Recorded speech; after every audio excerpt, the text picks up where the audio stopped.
Salut à tous et bienvenue dans ce nouvel épisode du Poker en 10 minutes. Dans beaucoup d'exemples de mains que je vous ai présentés, que ce soit dans les épisodes de cette série ou même dans les YouTube Shorts si jamais vous les suivez, vous avez pu constater que l'action avant le flop commence quasiment toujours par une relance. Effectivement, on n'a pratiquement jamais un joueur qui se contente de simplement payer le montant de la grosse blinde, alors que ce serait pourtant une action qui est complètement autorisée. Cette action elle a même un nom, on l'appelle le limp, et je voudrais utiliser l'épisode d'aujourd'hui pour vous parler de ses défauts, mais aussi de ses qualités dans quelques situations bien spécifiques. On se retrouve pour parler de tout ça avec un exemple, après le générique.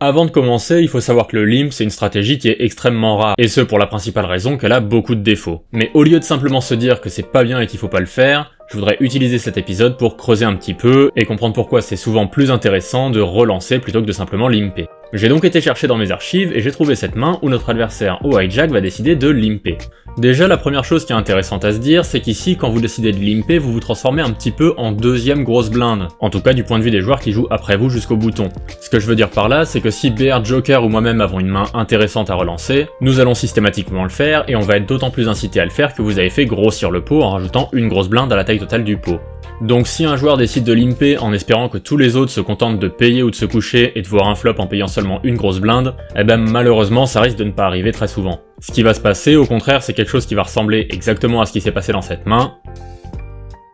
c'est-à-dire qu'un des joueurs après lui va effectuer ce qu'on appelle une mise d'isolation. L'intérêt de cette mise d'isolation, ça va être comme son nom l'indique, d'isoler le joueur qui vient de limper avant nous. C'est-à-dire que même s'il s'est contenté de simplement payer la grosse blinde, on peut déjà déduire que ce joueur n'a pas une main complètement nulle, autrement il l'aurait directement couché. Je vais donc avoir envie de relancer mes mains fortes afin de faire grossir la taille du pot et de jouer uniquement contre lui, d'où le nom d'isolation. C'est d'autant plus vrai ici avec une main comme paire de 10, c'est une main extrêmement forte, mais si jamais je me retrouve à jouer contre 3 ou 4 joueurs, il y a une grande probabilité qu'au moins un voire deux de ces joueurs aient une carte supérieure au 10 et que ça réduise grandement mes probabilités de gagner le coup. Donc ici, quand un joueur limpé avant moi, je vais avoir très envie de l'isoler afin de jouer uniquement contre lui.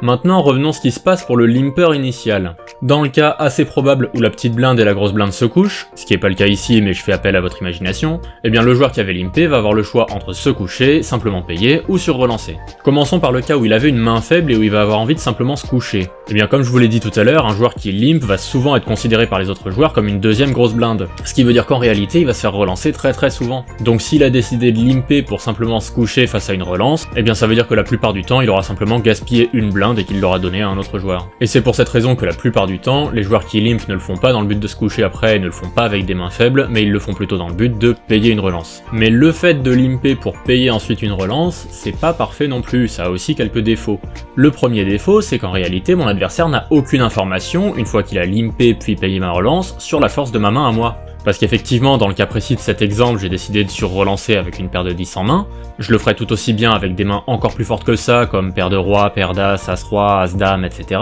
Mais je pourrais tout aussi bien le faire avec des mains assez moyennes, comme valet 9 offsuit par exemple. Si mon adversaire avait commencé le coup par relancer au lieu de simplement limper, j'aurais au bouton été confronté à un choix, qui est soit de simplement payer sa mise, soit de le sur-relancer. Et donc, en fonction de ma décision, mon adversaire aurait eu l'information si ma main est dans la partie la plus forte de ma range, comme 2 as, 2 rois, as roi, etc., qui aurait donc sur-relancé face à sa première relance, ou si ma main est assez moyenne et se contente de payer ensuite. Mais ici, comme mon adversaire a limpé, toute cette information, eh bien il ne l'a pas du tout. Et de mon côté, je vais faire une mise d'isolation tout aussi bien avec valet 9 offsuit qu'avec paire de roi. Donc mon adversaire va arriver au flop dans un coup contre moi avec beaucoup moins d'informations que ce qu'il aurait pu avoir. Le deuxième défaut de cette stratégie de limp, et surtout quand on le fait dans une position aussi éloignée des blindes que le hijack, c'est qu'on va assez souvent se retrouver dans un coup en 1 contre un joueur contre lequel on n'a pas la position, comme par exemple le cutoff ou le bouton comme c'est le cas dans l'exemple que je vous montre, et que les actions de limp puis de mise d'isolation vont assez souvent faire fuir les joueurs qui sont dans les blindes. Reprenons la situation dans laquelle mon adversaire aurait relancé depuis la position du hijack plutôt que de simplement payer.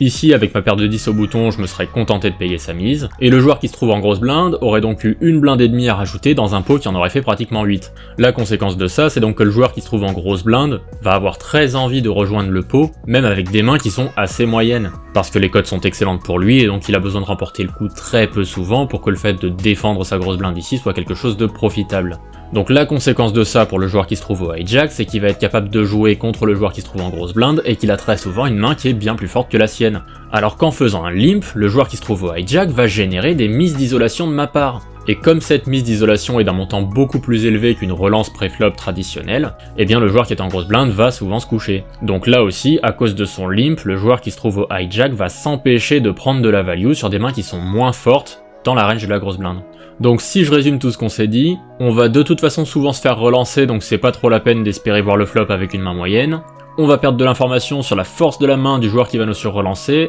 et en plus de ça, on risque de faire fuir les blindes avec leur main moins forte que la nôtre. Donc si j'additionne tout ça, le limp ça ressemble à une option qui est quand même pas terrible. Et d'ailleurs, si on demande à un solver, eh ben il est complètement d'accord avec moi. D'ailleurs, vous pouvez voir dans le bandeau supérieur que l'option de limper, eh ben il la propose même pas. C'est-à-dire que pour le solver, si jamais vous avez une main suffisamment forte, vous relancez, et si jamais vous ne l'avez pas, eh ben vous vous couchez, et il n'y a pas d'entre-deux. Il n'y a pas d'entre-deux, sauf dans deux cas précis. C'est si vous êtes en petite blinde et que tout le monde s'est couché jusqu'à vous, ou alors s'il vous reste très peu de jetons. Le cas où il vous reste très peu de jetons, je passe rapidement dessus, j'ai déjà fait une vidéo spécifique sur le sujet, mais pour faire simple, quand vous tombez sous la barre des 15 blindes, vous allez avoir envie de faire tapis directement avec une partie de vos mains fortes, ou de simplement limper avec une autre partie de vos mains fortes, soit celles qui veulent induire une sur-relance de la part de vos adversaires parce qu'elles sont très très fortes, comme 2 as de roi, soit celles qui prient vraiment pour voir un flop gratuitement et prendre une décision après, comme par exemple roi 8-8, dame 8-8, etc. Mais cette situation-là, j'en ai déjà parlé, donc revenons plutôt à la situation blinde contre blinde. Si j'affiche ici le tableau de la range qu'on est censé jouer depuis la petite blinde quand tout le monde s'est couché avant nous,